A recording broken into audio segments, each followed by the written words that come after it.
I'm reading the biography of Isaiah Berlin, Chapter 3, Petrograd, 1916 to 1920. The certainties of Riga were short-lived. In July 1914, the Austrian Archduke was assassinated in Sarajevo. Isaiah was just 5. The Russian and German empires mobilized against each other, and the Riga Jewry was caught in between. Their language was German, their citizenship Russian. As the Russian forces were driven back, the Russian High Command, believing that the Jews were giving aid and comfort to the enemy, ordered them all deported behind the front lines. The Jews of Riga escaped deportation only by bribing the governor general. Most refugees from the Pale fled eastwards, but some went north to Riga. Isaiah, now 6, was out in the street with his governors when they came upon 2 old refugees from the chateau. Once a man, chateau, I don't know the meaning of it, Shettel. The other a woman, begging in the street. Isaiah had a biscuit in his hand and held it out to the old man, only to see it snatched away by the woman. He only eats once a day, she said, devouring the biscuit before Isaiah's frightened gaze.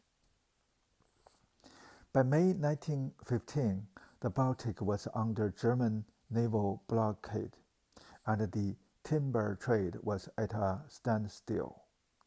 Mandel had managed to reorient the business away from export to supplying the Russian railroads, but still a large portion of his timber was sitting in local yards. When a fire wiped out his stock, Mandel accused the German owner of the yard of setting it deliberately. The German retaliated by denouncing Berlin to the police for setting it to claim the insurance. But then Imperial Russia was in full retreat along the eastern front, and the German armies were within 25 miles of the city. This was the context, a nasty dispute, tinged with anti-Semitic implications and the growing threat of a German invasion, that led Mandel in the summer of 1915 to dispatch his wife and son by train to Andriopol, a small company town upriver on the Dvina, an hour or so from Riga, where the family's timber concessions were concentrated. Mandel himself went to Petrograd to secure compensation for his fire loss, in an atmosphere, so he hoped, less poisonous than that of Riga. Andriopol, a logging town of about 1,000 inhabitants deep in the forests around Pskov, was full of pious, practicing Jews who worked as loggers, cutters, sawmill workers, and timber stackers.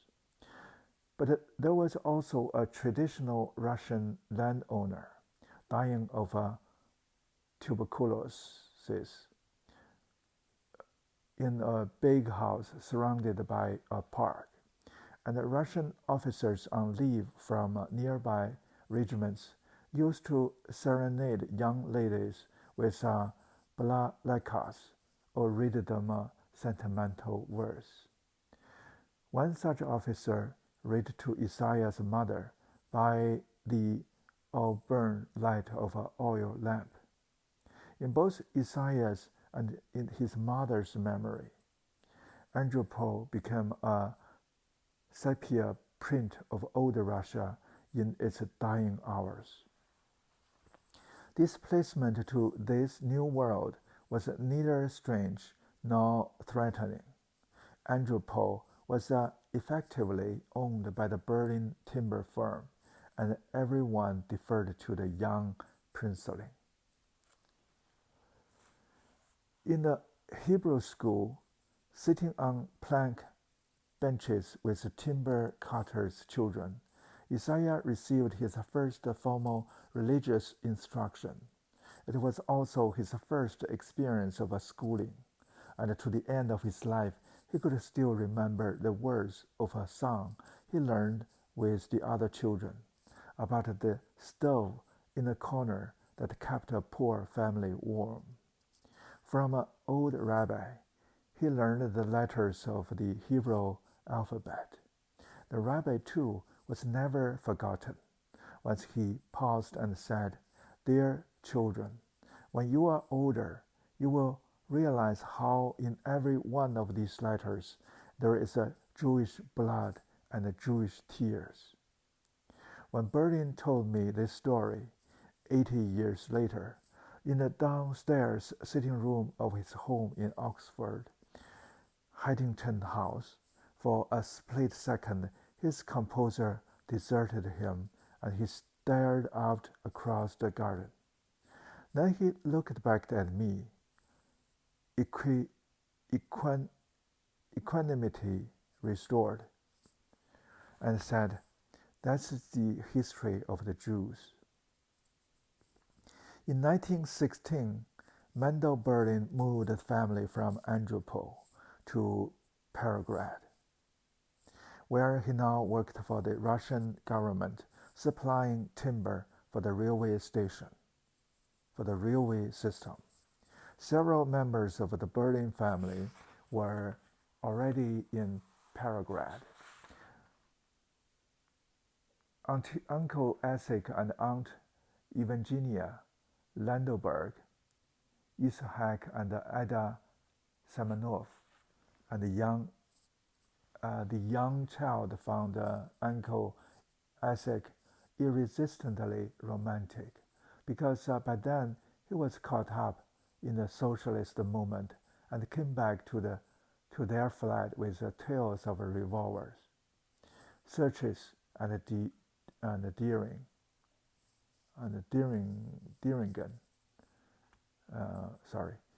daring do. I don't know the meaning of daring do. Aunt Ida, his mother's sister, was a tender and highly intelligent soul, tiny in stature and warm in disposition. Even more so, Berlin eventually believed, than his mother. From the family's arrival in Petrograd in 1916 until their departure for England in 1921, Isaiah did not attend school. He educated himself in the library of the family's rented flat on Vasilevsky Island in the north of the city.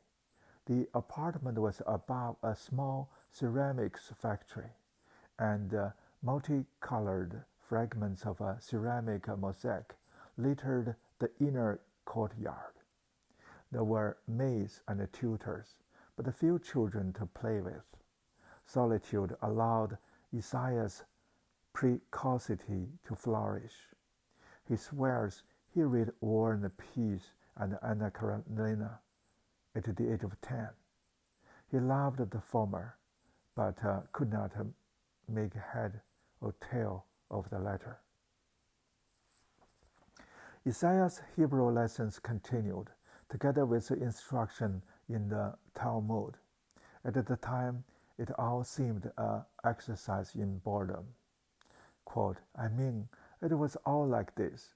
Some story about two men seizing a garment and tearing it between them. To whom does it belong? That sort of a question I did not find fascinating. End quote.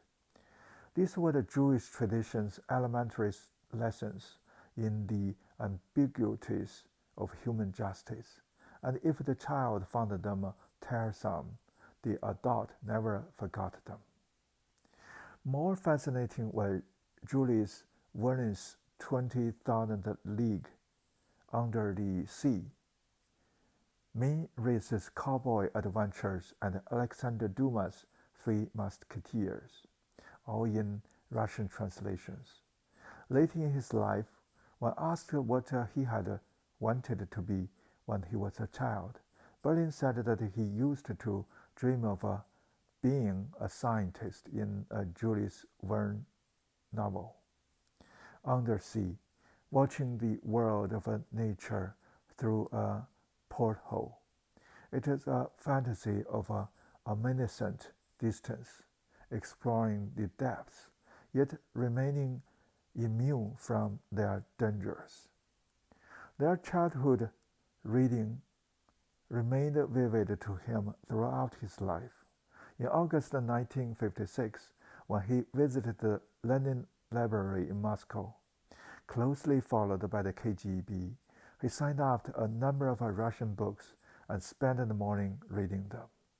When Isaiah left, the agent assigned to shadow him discovered that they were only dog-eared original editions of two German adventure stories for children, translated into Russian. Besides what he gleaned from reading, there were the scraps of knowledge tossed to him at his parents' dinner table by his aunts and uncles.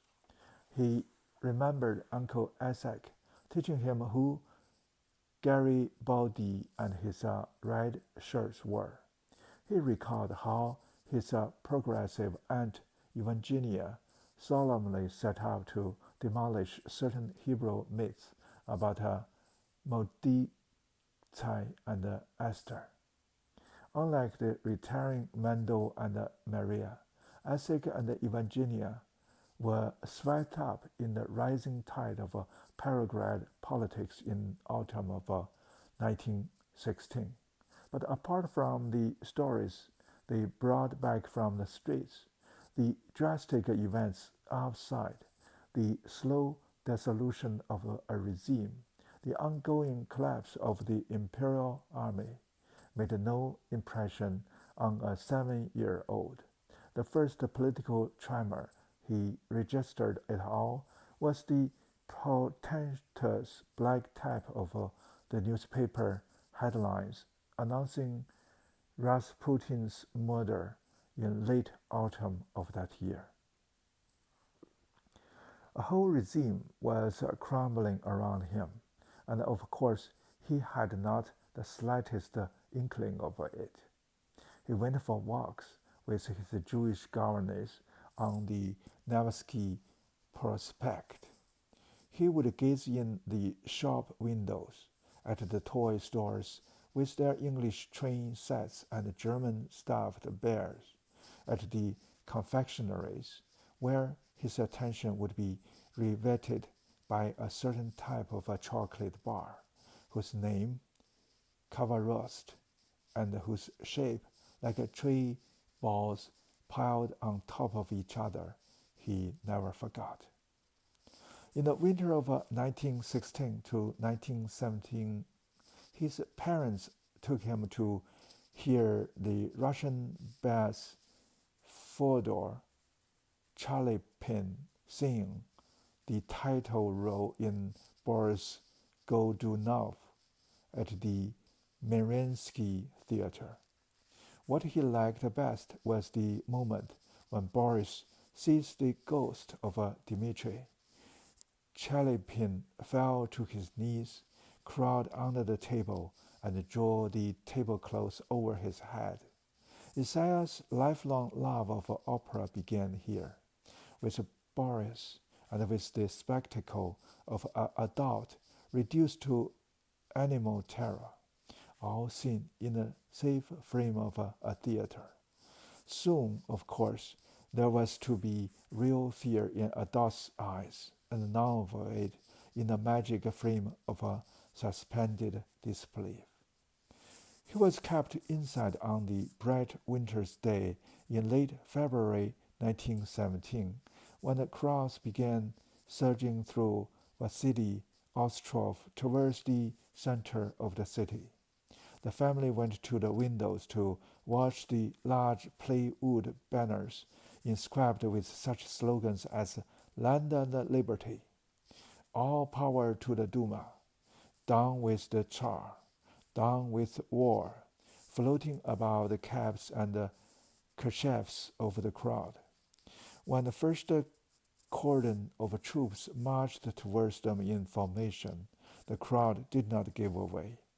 The military line wavered, broke, and then the crowd and army mingled together, tossing caps in the air, singing the Marseillaise in Russian, making common cause and setting off together across the Neva bridges for Winter Palace Square.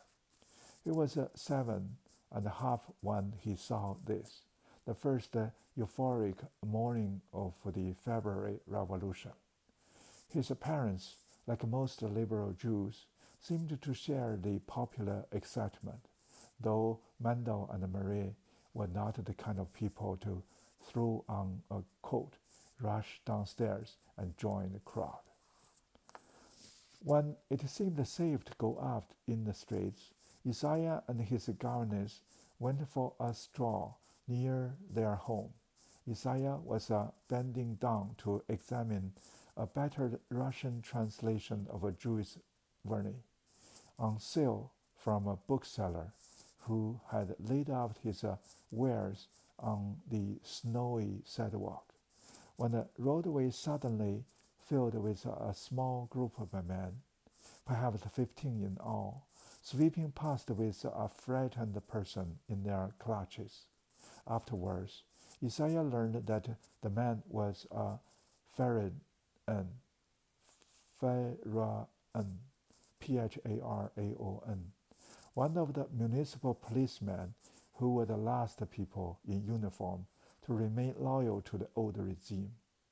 He had been spotted on the roof of a nearby building and had been dragged down into the street. All the 7-year-old had time to see was a man with a white face, twisting and turning as he was borne away. The child could not know where they were taking him, but even then it seemed clear that he would not escape with his life. However brief the scene, it made an indelible impression. Much later, in the 1930s, when contemporaries were intoxicated with revolutionary Marxism, the memory of 1917 continued to work within Berlin, strengthening his horror of physical violence and his suspicion of a political experiment, and deepening his lifelong preference for all the temporizing compromises that keep a political order safely this side of a terror. Initially, the Pharaon were among the only victims of a revolution, and at first Berlin's parents were swept along by the excitement. They avidly followed the proclamations of the provisional government, the speeches in the Duma by Milyukov, Gorchakov, and Rodzinko. But the liberals in whom the Berlins placed their trust still wanted to wage war. Milyukov renewed the Russian imperial claim on the Dardanelles, drastically misreading the war weariness of the capitalist deserters who milled about the Petrograd streets. But in the spring of 1917, demonstrators were already chanting, "Down with the capitalist ministers, down with Milyukov, Dardanelsky."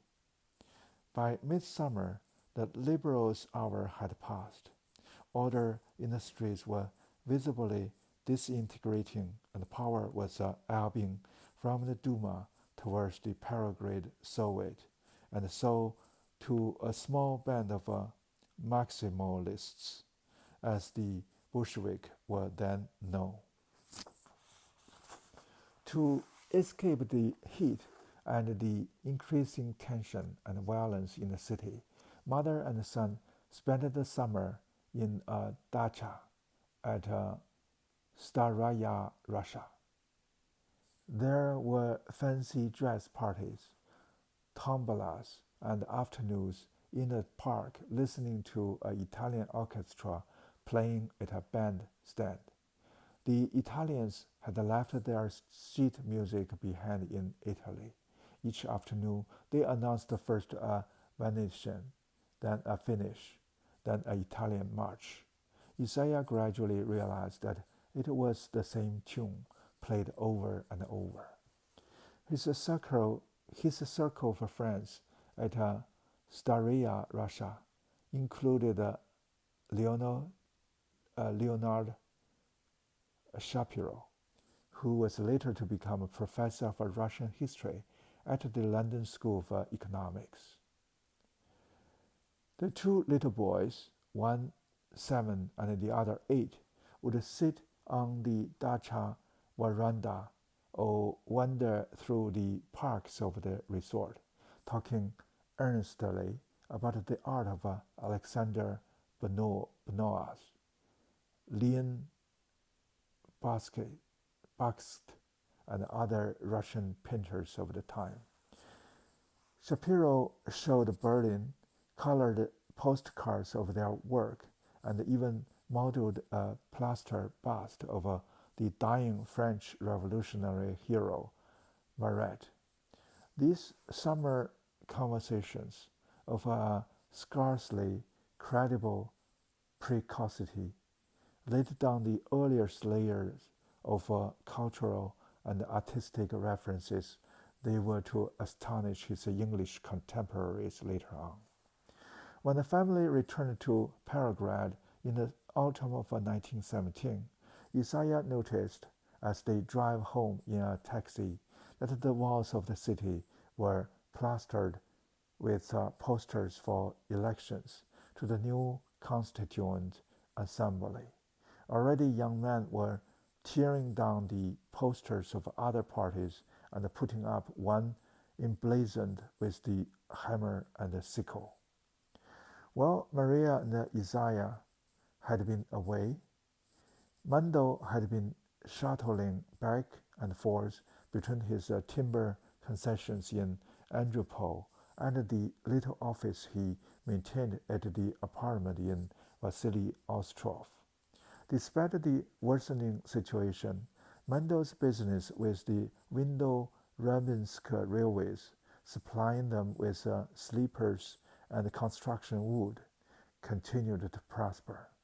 In May, George Payne, an English timber trader, had arrived in Petrograd, seeking to import Baltic and Scandinavian plywood in return for English textiles. When Payne's exchange deal fell through, Mando bought the plywood consignment from him, then shipped it from Archangel to London, where he made a healthy profit, lodged in sterling in a London bank. One morning later in the summer, he returned to find his office ransacked, business papers gone, and a calling card from a sinister-sounding outfit calling itself the Counter-Espionage Office. This was a remnant of a Tsarist apparatus of wartime intelligence, and when he showed up at the office, Mando was asked to explain his dealings with foreigners. Although he was released without charge, the incident was enough to upset a timid man. He burned all his papers relating to trade with England and decided to move the family from Vasily Ostrov, where he felt under suspicion as a bourgeois from his proletarian neighbors, to what he supposed was a safer and more elegant address, 16 Angelisky Prospect, near the Neva embankment in the city proper. The rooms in Angelisky Prospect faded from Isaiah's memory, though not the artisans' shops in the basement below, especially a tinker who repaired some samovars under a laboriously misspelled sign, Samovar. At the bottom of the street was a small cinema, which showed war newsreels, and a soup kitchen, which fed a steadily lightening queue of the destitute. Destitution never visited the Berlins. In Anglinsky Prospect, their neighbors included Rimsky-Korsakov's son-in-law, a Jewish stylist, a Caucasian princess, and an assistant minister of Finnish affairs, whose daughter became Isaiah's playmate. This small circle underwent together the convulsion that began in late October 1917. They first knew that something was happening when the lifts in the apartment stopped working. Then the trams ceased to operate. Then the newspapers disappeared from the streets. As the Bolsheviks suppressed the opposition newspapers, they kept resurfacing, for a time at least, under new names.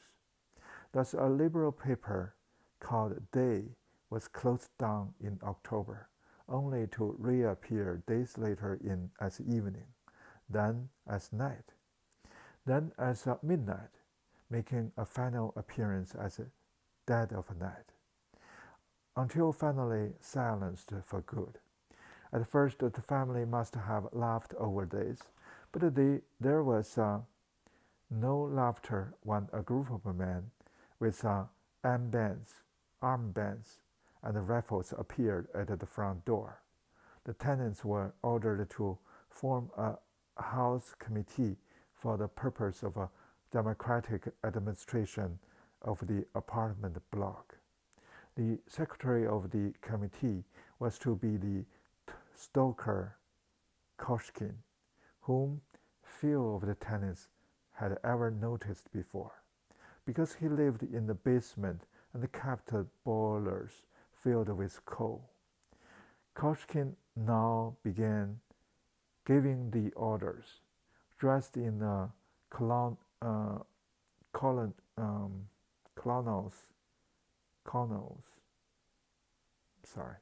stripped trousers in place of his old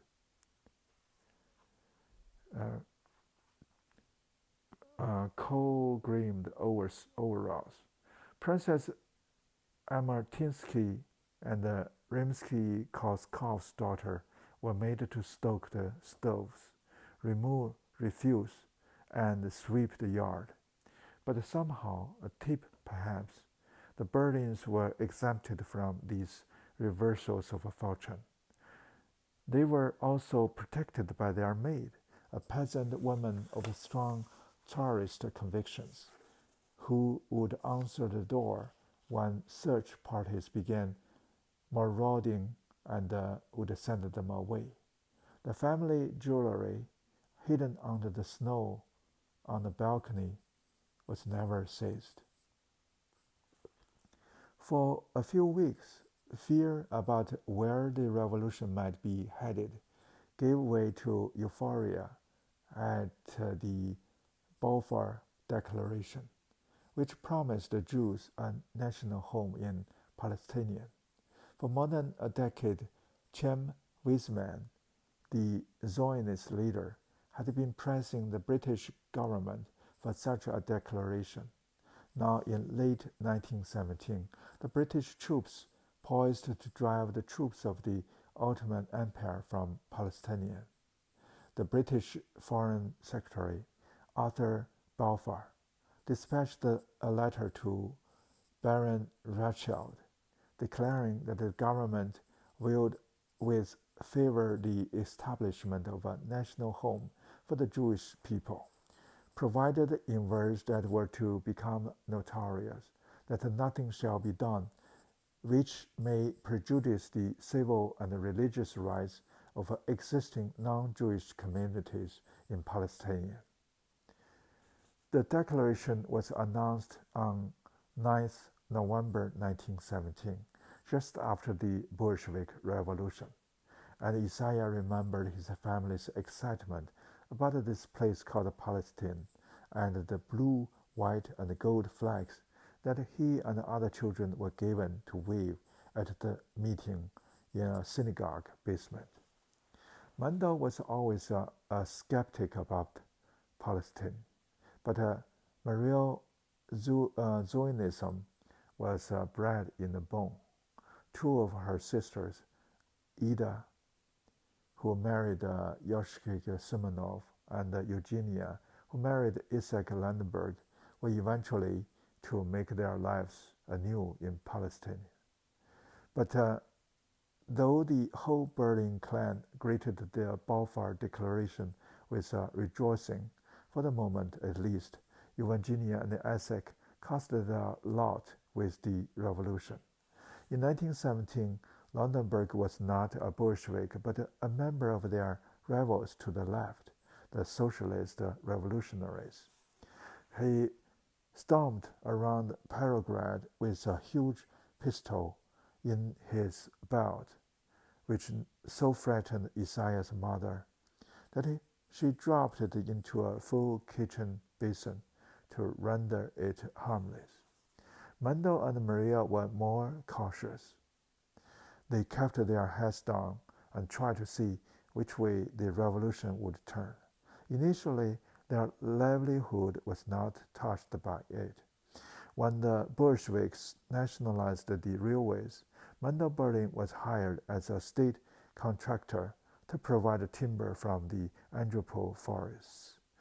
As a state employee, he was provided with a travel pass to the railways, documents exempting him from searches and arrests, food and clothing coupons, and a pistol, which he hoped he would never have to fire.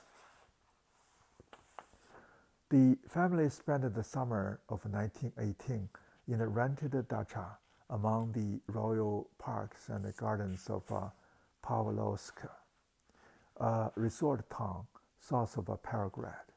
At the bandstand, Isaiah heard a symphony by César Franck. He sat with his friend Shapiro in the arbors of the palace park. He read Quo Vadis. As far as he could remember, the revolution meant nothing. But then Lenin had sued for peace and taken Russia after the war. To a child, everything was as it should be. Certainly, men in leather jacket with guns could be seen strolling in the parks, impressing the girls. They were recruits to Lenin's secret place, the Cheka, but to a child's eye, they seemed like exciting gangsters. By the autumn and winter of 1918-1919, however, when the family returned to Petrograd, even Isaiah realized that something menacing had begun to happen. The House Committee in Angelitsky Prospect ordered everyone to vacate their extra rooms in order to conserve heat. Isaiah slept with his mother, while his father slept next door in his study office. For the next 2.5 years, their life was reduced to the compass of these 2 rooms, in an atmosphere of searches, prevision, and fear that forced them to turn ever more in upon themselves. The bond between mother and son grew even closer, thanks to his state food coupons. Mendel would get the occasional bag of white flour and smuggle it home under his fur coat, past the police checkpoints.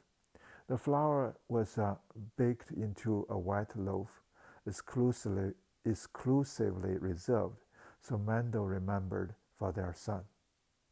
Through the lean years of Lenin's war communism, Isaiah was so well fed that when he queued for food at a local food shop, a woman behind him was heard to sneer that he was too plump to need food at all. In the cramped rooms on Alasky Prospect, he gave himself over to reading. There were volume-bound editions of Tolstoy, Turgenev, Zhukovsky, the tutor of Pushkin himself, translations of Heine and Goethe, and above all, the treasure house of Russian Jewish learning, the Jewish Encyclopedia. The encyclopedia itself had been run as a kind of a welfare for work scheme by the philanthropist Baron Gutzberg for threadbare Jewish writers. As Isaiah pored over its entries, the lore and history of Judaism, as expressed by the best mind of the Russian 19th century Jewish intelligentsia, settled in his mind. They were summering in a pension in Bolovsk in 1919 when the Cheka ransacked the villa. The squad was searching for jewelry, but Mendel managed to keep it hidden in the flower pots on the veranda. He had been interrogated before, but this search was the last straw. It was not just the privation of Lenin's regime that he loathed, but in Mendel's words, the feeling of being imprisoned, no contact with the outside world, the spying all around, the sudden arrests and the feeling of absolute helplessness against the whim of any hooligan parading as a Bolshevik. Having decided on exile, the family considered the options. Palestine was rejected. It was too far away. The Jewish community numbered only 50,000, and they knew no one there. They did consider the German capital, because it was cheap and by then full of Russians. They also considered Paris, but the Dreyfus affair gave them a fear that the French would be anti-Semitic. Unsurprisingly, they settled on Riga. Latvia was now an independent republic, and the Soviet regime was prepared to let bona fide Latvians immigrate there. Moreover, Mendel seems to have thought that he could resume his work in the Riga timber trade. Though the decision to leave was taken in the summer of 1919, it was not until October 1920 that the formalities were finally completed. The family left everything behind at Angliski Prospect, taking only the permitted 3,000 Romanov rubles per person and some jewelry sewn into the linings of their son's overcoat. Such was his relief at departing that the only thing Isaiah missed as they closed the door on the flat was the stately Jewish encyclopedia and the standard editions of the Russian classics left on the shelves. The Berlins left Petrograd on 5th October 1920. The timing of their departure may have been set by the fortunes of the fighting between the Red Army and the Poles in western Russia. In August 1920, the Reds were at the gates of Warsaw. By October, the Polish counter-attack had forced the Russians to accept an armistice signed at Riga on the 6th October. The journey, only 300 miles as the crow flies, took 10 days. They stopped for more than 24 hours. Mendel remembered in Pskov station. At the other smaller stations, they would butter, salt, and candles for bread, and eggs for the peasants on the platform. You can imagine the comfort of it. Mendel remembered it dryly. There being no washing or sanitary arrangements in the train, and having to wait for the next stop, sometimes for hours, to satisfy one's physical needs. At the Latvian-Soviet border, the Latvians on board, policemen and firemen mostly, sheared and were soon allowed to proceed to Riga, while, while Jews and other foreigners were taken off the train. To Mando's intense indignation, they spent a night in cold, unheated barracks before being sent to a Russian bath for delousing. He was told that they would have to remain there for a week. A border official who recognized the Berlin name hinted that he could get them on the next train for consideration. Although frightened of a possible provocation, I felt so dejected and degraded, Mandel recalled, that he paid the bribe, and the next night they set off for Riga in a crowded third-class carriage. On the night train to Riga, Isaiah was dozing in the compartment when some Latvians sat down and began a vigorously anti-Semitic conversation, obviously assuming that the frightened family opposite were Russian Jews who did not understand what they were saying. Marie Berlin, who had a fluent Latvian, listened and then observed tartly that, while there were a great many things wrong with the Soviet Union, anti-Semitism was not one of them. When the Latvian military control came through the train, the Latvians accused Mary of being a communist spy. At Riga station, police boarded the train and led Maria away, while Isaiah and Mando looked on in horror. At this point, another Latvian, who had been seated in the compartment, informed Mando that he was a member of the Latvia Secret Service. He was prepared to release Maria in return for a consideration. Mando paid him his bribe, and the family was allowed to leave.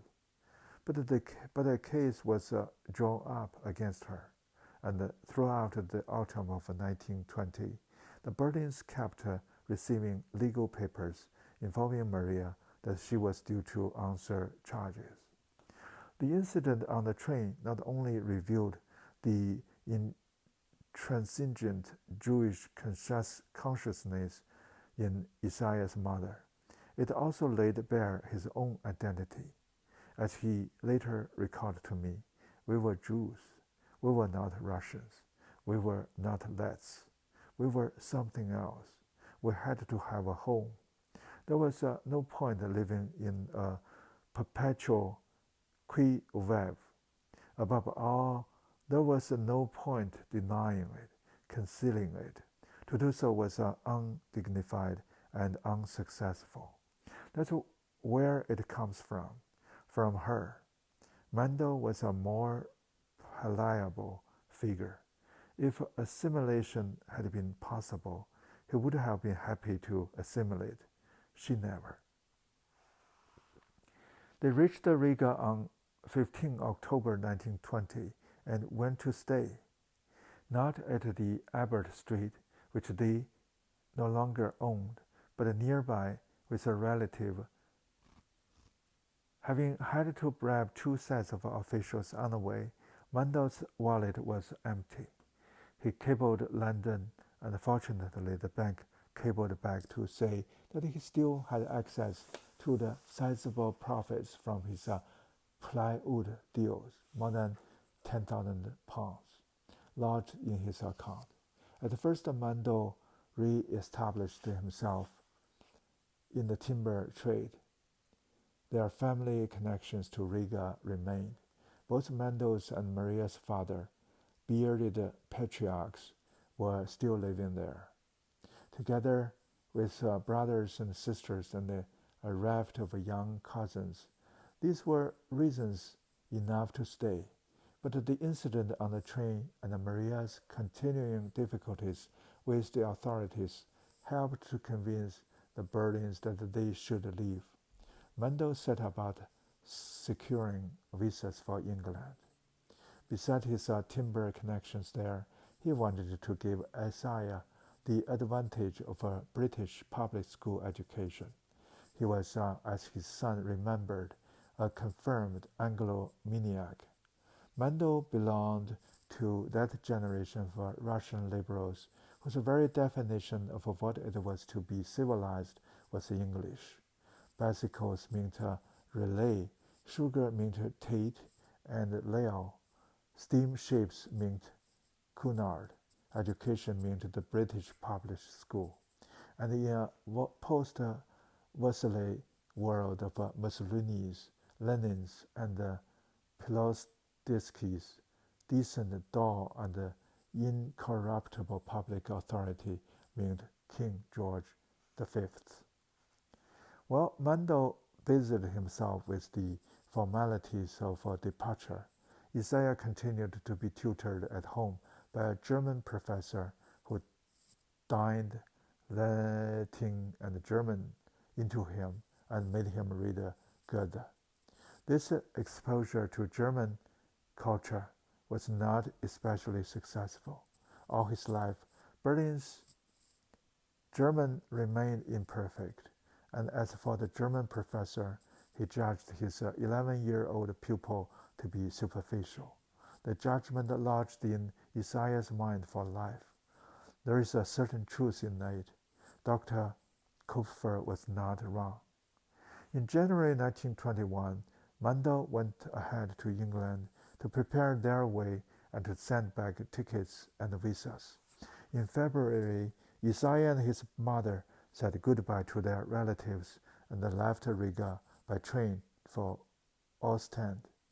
When the ferry docked in at Dover, his father was waiting on the other end of the gangplank, and Isaiah, in his Russian gaiters, overcoat, and fur cap, rushed down the gangplank into his arms. Mendel had a champagne waiting for his wife in the reserved compartment of the train that took them to London. But when he offered Marie a glass, she said he had been much too extravagant. Isaiah listened to them squabble quietly while the train sped towards London in the dark.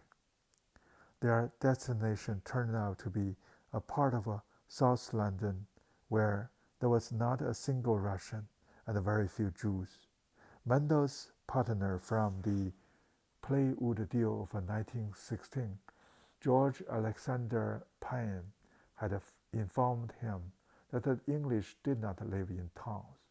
So it was that on 3rd February 1921, Isaiah spent his first night in England in a spacious rented bungalow in St. James Road in Surbiton, a southern suburb of London. Next morning, he had his first meal in England, a resolutely non-kosher plate of bacon and eggs.